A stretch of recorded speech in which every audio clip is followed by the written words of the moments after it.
Assalamualaikum warahmatullahi wabarakatuh. Kembali lagi di channelnya Reaction Militer. Kali ini kita bakal menonton latihan terberat seminggu Kopassus di Nusa Kambangan ya guys. Jadi langsung aja kita tonton videonya ya. Pendidikan Kopassus paling mengerikan di Nusa Kambangan. Menjadi anggota Komando Pasukan Khusus TNI Angkatan Darat menjadi kebanggaan bagi setiap prajurit TNI Angkatan Darat. Bangga menjadi anggota Kopassus TNI Angkatan Darat karena untuk masuk harus melewati seleksi yang sangat berat. Tidak semua prajurit TNI Angkatan Darat bisa masuk Kopassus. Buktinya dalam sebuah seleksi calon prajurit Kopassus yang awalnya 6.400 orang berkurang menjadi 2.500 orang, sehingga ada sekitar 3.900 prajurit yang tidak lulus.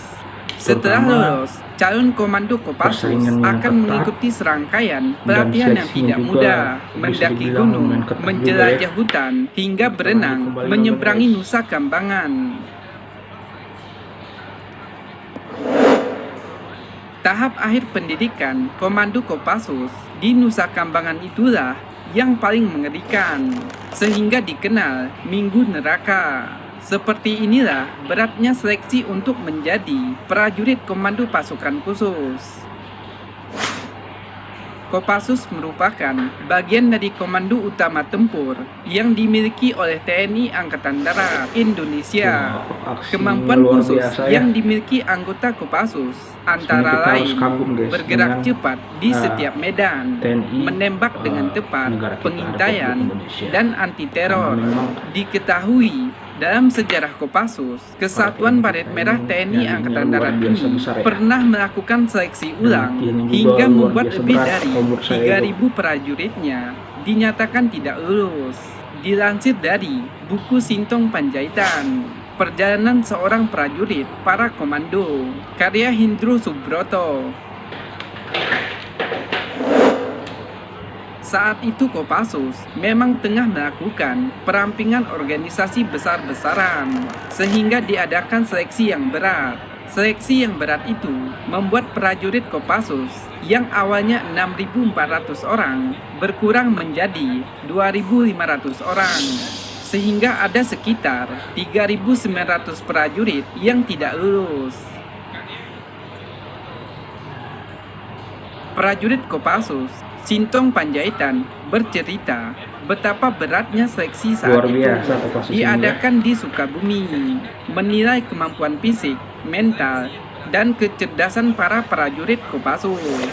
Di antara kegiatan latihan itu harus menyeberangi berbagai jurang untuk latihan fisik dan mental, kurang waktu untuk tidur dan istirahat selama 1 minggu, serta membaca peta dan situasi untuk uji kecerdasan. Tulis Hendro Subroto berdasarkan kesaksian Sintong.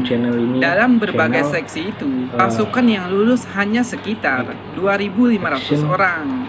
Mereka yang lulus tentu saja boleh tetap mengenakan baret merah, sedangkan yang tidak lulus akan ditempatkan ke dalam satuan baret hijau atau Kostrad.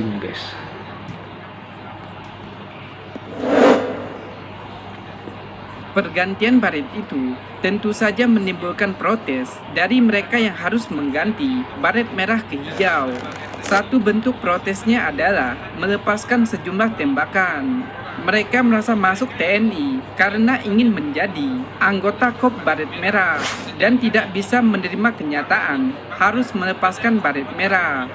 Di samping sudah bersumpah setia untuk menjadi pasukan komando, tulis Hendro yang menirukan kembali kesaksian Sintong Panjaitan. Sintong pun menilai mereka yang protes melalui pelepasan tembakan memang sudah tak pantas di Kopassus. Tindakan itu sudah melanggar disiplin militer yang patuh dan taat pada pimpinan. Ternyata menjadi baret merah itu luar Oleh biasa karena berat itu, ya. Sintong Panjaitan pun meminta polisi militer Angkatan Darat untuk menanganinya. Sintong Panjaitan. Meski demikian, upacara penggantian baret pun pada akhirnya tetap dilakukan. Upacara tersebut dilakukan di Karyanggo, sekitar 23 km dari Makassar. Mereka yang tidak lulus ujian tersebut berdiri tegak dalam barisan. Sebelum upacara dimulai, mereka sudah memasukkan baret hijau ke dada di bagian dalam kemeja. Tulis Hindro Subroto berdasarkan pengakuan Sintong Panjaitan. Selanjutnya, terdengar aba-aba penggantian baret. Mereka serentak menunduk, mengambil baret hijau dari kemejanya, lalu mengenakan ke kepalanya dan memasukkan baret merah ke kemejanya. Menurut Sintong Panjaitan, saat itu suasana sangat mengharukan dan beberapa anggota meneteskan air mata. Sintong merasa sangat terharu menyaksikan upacara itu. Ia mencatat di antara mereka yang mengganti baret itu ada perwira berpangkat kolonel, letkol, dan mayor. Walaupun sebenarnya mereka lebih suka tetap di baret merah. Tulis Hindro Subroto. Ngerinya pelatihan prajurit Kopassus, pantas jadi pasukan elit. Tahap akhir dijuluki Minggu Neraka. Kopassus adalah pasukan elit yang mampu menangani tugas-tugas yang berat. Beberapa operasi yang dilakukan oleh Kopassus di antaranya adalah operasi penumpasan DI atau TII, operasi militer PRRI atau Permesta, operasi Trikora, operasi Dwikora, penumpasan gerakan 30 September atau PKI, Pepera di Irian Barat, operasi Seroja di Timur-Timur, operasi pembebasan sandera di Bandara Don Muang, Thailand, operasi GPK di Aceh, operasi pembebasan sandera di Mapenduma, operasi pembebasan sandera perampok Somalia, serta berbagai operasi militer lainnya. Menjadi anggota Kopassus merupakan kebanggaan bagi setiap pasukan TNI Angkatan Darat. Tak sembarangan tentara yang bisa bergabung dengan Kop Baret Merah. Pasalnya, untuk menjadi prajurit Kopassus bukan hal yang mudah. Prajurit Kopassus adalah sosok pilihan yang mempunyai kemampuan di atas rata-rata karena kerap mendapatkan penugasan sulit di berbagai daerah. Setiap prajurit dinyatakan lulus melewati werving atau serangkaian tes kesehatan, fisik, akademik, dan psikologi. Sudah banyak melakukan misi-misi yang sangat berbahaya ya guys. Jadi setidaknya jangan lupa calon ya untuk anggota di-subscribe Kopassus channel ini, harus di-like bisa dan lari komentarin 2,4 km dengan waktu 12 menit, dan 40 kali push up dalam semenit, tidak takut ketinggian, dan lainnya. Karena ini adalah satu kebanggaan karena militer kita cukup untuk mendapatkan baret merah dunia, ya dan guys. brepet komando kebanggaan Kop tersebut, prajurit harus melewati pelatihan khusus yang nyaris melewati kemampuan batas manusia. Satuan Kopassus saat parade pasukan dan alat utama sistem pertahanan pada gladi bersih upacara hari ulang tahun ke-72 TNI di Dermaga PT Indah Kiat, Cilegon, Banten, Selasa 3 Oktober 2017.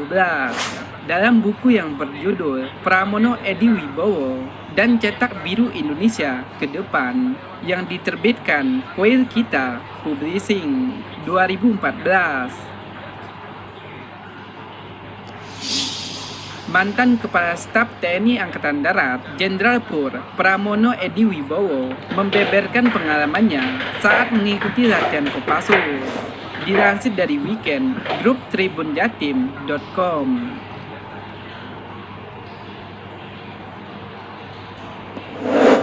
Berikut tahapan latihan prajurit Kopassus. Pemusatan pelatihan di Pusat Pendidikan Pelatihan Khusus Batu Jajar, Bandung.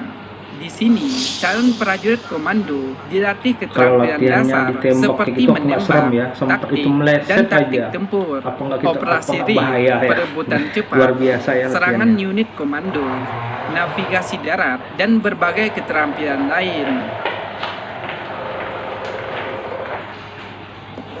Sedangkan tahap kedua adalah tahap hutan gunung yang diadakan di Citata, Bandung. Tahap ini, para calon prajurit komando berlatih untuk menjadi pendaki serbu, penjejakan, anti penjejakan, survival di tengah hutan. Dalam pelatihan survival, calon prajurit komando harus bisa hidup di hutan dengan makanan alami yang tersedia di hutan. Dengan latihan ini, prajurit komando harus bisa membedakan tumbuhan yang beracun dan dapat dimakan, dan juga mampu berburu binatang liar untuk mempertahankan hidup.